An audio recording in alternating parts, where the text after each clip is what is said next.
Mais un jour, Psaume 41 de Louis II. Au chef des chantres, Psaume de David. Heureux, celui qui s'intéresse aux pauvres, au jour du malheur, l'Éternel le délivre. L'Éternel le garde et lui conserve la vie. Il est heureux sur la terre, et tu ne le livres pas au bon plaisir de ses ennemis. L'Éternel le soutient sur son lit de douleur, tu le soulages dans toutes ses maladies. Je dis, l'Éternel ait pitié de moi, guéris mon âme, car j'ai péché contre toi. Mes ennemis disent méchamment de moi, quand mourra-t-il? Quand périra son nom? Si quelqu'un vient me voir, il prend un langage faux, il recueille des sujets de me dire, et s'en va, et il parle au démon. Tous mes ennemis chuchotent entre eux contre moi. Ils pensent que mon malheur causera ma ruine. Il est dangereusement atteint, le voilà couché, il ne se relèvera pas. Celui-là même avec qui j'étais en paix, qui avait ma confiance et qui mangeait mon pain, lève le talon contre moi. Toi, Éternel, aie pitié de moi et rétablis-moi, et je leur rendrai ce qui leur est dû. Je connaîtrai que tu m'aimes si mon ennemi ne triomphe pas de moi. Tu m'as soutenu à cause de mon intégrité et tu m'as placé pour toujours en ta présence. Béni soit l'Éternel, le Dieu d'Israël, d'éternité en éternité. Amen. Amen. Gloire au Père, au Fils et au Saint-Esprit, comme il était au commencement, maintenant et toujours, dans les siècles des siècles. Amen. Et comme le dit le psaume 41, heureux celui qui s'intéresse aux pauvres, au jour du malheur, l'Éternel le délivre. En ce jour, dans ce psaume, nous voyons quelqu'un qui est malade, qui supplie Dieu de le guérir. Et là, le Seigneur dit dans ce psaume que celui qui s'intéresse aux pauvres, au jour du malheur, l'Éternel le délivre. C'est-à-dire que quand tu rencontres quelqu'un dans la vie, tes voisins, ton entourage, quelqu'un qui souffre, qui est démuni, qui n'a rien, c'est-à-dire il faut soutenir l'autre. Il ne faut pas forcément attendre d'avoir beaucoup de choses avant de soutenir. Par exemple, la Noël, il y a des enfants qui n'auront pas de cadeaux parce que les parents n'ont pas les moyens. Il ne faudrait pas, si c'est possible à ton niveau, d'offrir un petit truc à un enfant qui est à côté de toi qui n'a rien, il faut le faire. Si c'est possible d'offrir un peu de riz, un peu de nourriture au voisin, à la voisine qui n'a rien, il faut le faire. En tout cas, il faut partager sans se gêner. Il faut partager, donner aux autres sans compter. Bon, je n'ai pas dit de se dépouiller de tout pour donner, mais donner ce dont l'autre a besoin. Pour soulager un peu l'autre, même donner un simple sourire, un bonjour.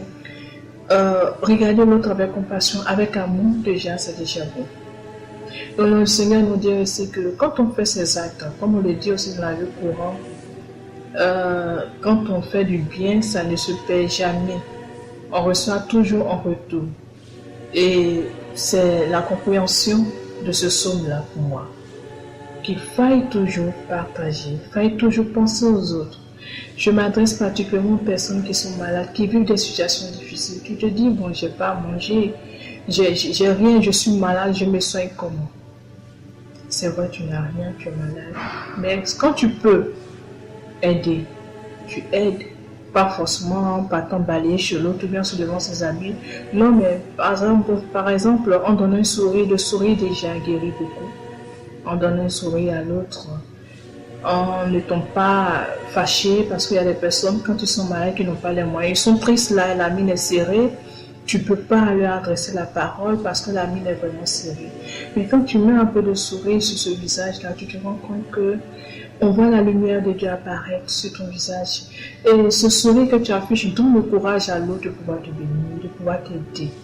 En tout cas, moi, ce que je suggère, surtout aux malades et aux parents des enfants qui sont malades, ne restez pas apitoyés sur votre sort, ne restez pas enfermés dans votre coquille, mais il faut s'ouvrir aux autres. S'ouvrir aux autres ne veut pas dire non, mon enfant est malade, il faut, mais non.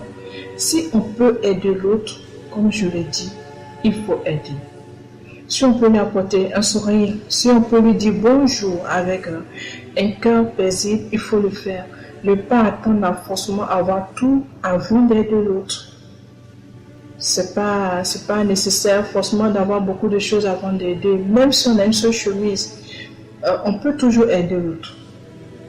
Même si on a seulement une seule cuillère, on peut toujours aider l'autre. Même si on n'a pas à manger, on peut aider, comme je l'ai dit, en partageant le sourire, en n'étant pas en colère ou détester l'autre parce que lui il a ça, moi j'ai pas ça, donc non. Tout cela fait partie de la charité. La charité, c'est pas forcément donner le matériel ou bien donner les vivriers ou bien donner l'argent à quelqu'un, non.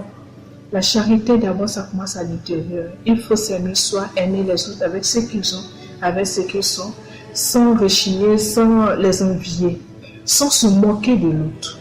Surtout ça. Souvent, quand on voit des personnes avec certains handicaps, on a tendance à se moquer. On oublie que quand on crache là, le crachat, quand il va dans l'air, il retombe toujours sur la tête. Donc, si tu te moques de l'autre, demain, forcément, ça va retourner contre toi. C'est la loi de la nature. On attire ce qu'on ressent. On attire ce qu'on pense. Alors là, je fais cette vidéo aujourd'hui pour vous dire que c'est bien, surtout cette période de fête-là, de fin d'année, d'exercer la charité. Même si on est malade, on peut toujours exercer la charité. Parler gentiment aux gens. Parler avec un certain intérêt pour la personne. Il y a certaines personnes, quand tu te parles, surtout les malades, quand ils sont vraiment étouffés par la maladie, quand tu n'as pas la peine de te répondre, mais quand tu mets un peu de cœur dedans, ça aide l'autre en face. Et puis surtout toi-même déjà, ça détend un peu tes nerfs et ça fait que vraiment tu te sens moins malade. Donc, ce que j'aimerais dire, je me répète trop long pour aujourd'hui. Juste que nous devons toujours soutenir nos malades, toujours nous agenouiller vers Dieu. Et ça, lui, nous devons crier nos désespoirs. Ça, lui, nous devons crier notre colère. Ça, lui, nous devons tout crier.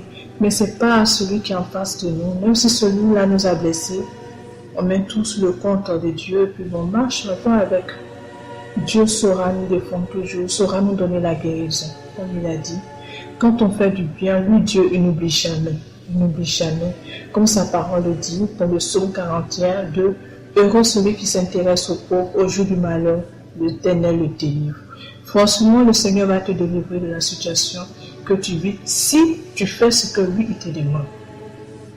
Parce qu'un père qui a ses enfants à la maison, quand tu donnes des consignes à la maison et que tes enfants ne font pas ces consignes-là, tu ne peux pas leur faire de cadeaux. Tu ne peux pas parce que tu te dis qu'ils ne t'obéissent pas. Mais celui à qui tu feras plus de cadeaux, c'est celui qui t'obéit. Tu vas dire, mais celui-là, il me respecte, j'aime bien, il me respecte, il mérite un cadeau. En ce moment, je parle des parents vraiment qui sont juste avec les enfants. En ce moment, tu fais des cadeaux. C'est comme ça avec Dieu, parce que Dieu, il est amour, il est miséricorde, il est justice. Donc, moi, je pense que nous devons toujours attendrir notre Dieu. Nous devons toujours nous tourner vers lui, l'aimer. On doit se tourner vers lui, pas parce qu'on est malade, mais parce qu'on veut l'aimer et on l'aime. Parce que quand on se tourne vers Dieu par amour, on arrive à supporter beaucoup de choses. Mais si on se tourne seulement vers lui quand on est malade, ça sera difficile. Parce que là, c'est un amour intéressé. On s'intéresse à lui parce qu'on a besoin de lui juste. Et quand on va recouvrir la guérison, on va retourner à nos trucs. Alors qu'on doit se tourner vers Dieu par amour pour lui. Parce qu'on l'aime, parce qu'on veut, on se sent bien sa présence. Donc on se tourne vers lui, quelque chose, ce qui va arriver. Et quand il nous donne la guérison, alors on signifie encore notre reconnaissance à Dieu. Comme les lépreux qui ont été guéris, les autres sont partis, un seul s'est retourné pour signifier sa reconnaissance à Dieu. On doit se retourner pour signifier notre reconnaissance à Dieu quand on est guéri. Alors moi aujourd'hui, là, je suis un peu... ce que je peux dire, c'est soutenir encore les malades parce que vraiment j'ai reçu beaucoup de malades aujourd'hui. Et j'ai rencontré beaucoup de parents avec qui je parlais, j'ai discuté. Il ne faut pas désespérer, il faut pas désespérer, il faut toujours se tourner vers Dieu. Il ne faut jamais baisser les bras, quelle que soit la maladie, quel que soit ce qui se passe. Ne dis pas que mon enfant est malade, il n'arrive pas à respirer, et là je ne dors pas, je suis désespéré, je me délaisse. Non, il faut toujours glorifier Dieu malgré la maladie de son enfant. C'est vrai que des fois, la nuit, l'enfant, il étouffe, il ne peut pas, il est étourdi, et puis on est là, on désespère. Non, il faut toujours se tourner vers Dieu. Tu fais ce que tu peux pour ton enfant, mais tu laisses le soin à Dieu de guérir ton enfant. Et Dieu, il va inspirer les médecins qui doivent s'occuper de ton enfant à trouver ce dont l'enfant souffre et quel médicament utiliser pour guérir l'enfant. Si Dieu pense que l'enfant doit guérir à travers les médicaments, l'enfant guérira à travers les médicaments. Si Dieu pense que l'enfant doit guérir à travers l'opération, l'enfant guérira à travers l'opération. Si Dieu pense qu'il doit guérir l'enfant par un miracle fait de lui-même, l'enfant guérira par un miracle fait de lui-même. Alors, moi, je vous suggère de toujours, quel que soit le résultat final, vous tourner vers Dieu. C'est la seule solution. Et soutenir beaucoup nos malades, moralement, physiquement, psychiquement, parce que vraiment, c'est pas facile. Pour des gens qui prennent des médicaments tous les jours, c'est pas du tout facile, parce que le fait de prendre tout le temps des médicaments aussi, ça déprime. Donc, il faut toujours se tourner vers Dieu. Demander son aide, être aux soins, aux petits soins de tous nos malades. En tout cas, que Dieu nous bénisse, qu'il nous garde et que, en cette période de fin d'année, de Noël qui s'annonce là, il faut que nous laissions l'enfant Jésus naître dans notre cœur. L'enfant Jésus naître dans un cœur qui est charitable, un cœur qui est rempli d'amour. Comme le dit Saint Jean-Baptiste dans le livre de Saint Luc, il faut aplanir le chemin du Seigneur, préparer le chemin du Seigneur, c'est mettre l'amour dans nos cœurs, c'est pardonner, c'est accepter d'aider l'autre, partager. En tout cas, il faut être heureux en paix avec Dieu. Et être en paix avec Dieu, c'est être en paix avec l'autre. En tout cas, que Dieu nous bénisse et que la grâce de Dieu visite tous nos malades en ce moment, en cette période très sensible de fête, comme on le dit, parce que c'est tellement euphorique, il faut être prudent aussi. En tout cas, si vous pouvez offrir le petit cadeau à vos enfants, à vos parents, il faut le faire, leur rendre visite. Leur montrer votre amour. Que Dieu vous bénisse, qu'il vous garde et qu'il visite tous nos foyers, toutes les maisons où il y a un malade et que vraiment la grâce de Dieu demeure sur nos vies. Paix et joie et que Dieu vous bénisse. Amen. Partagez, surtout partagez. Abonnez-vous et likez mes vidéos. Bisous. Je vous aime.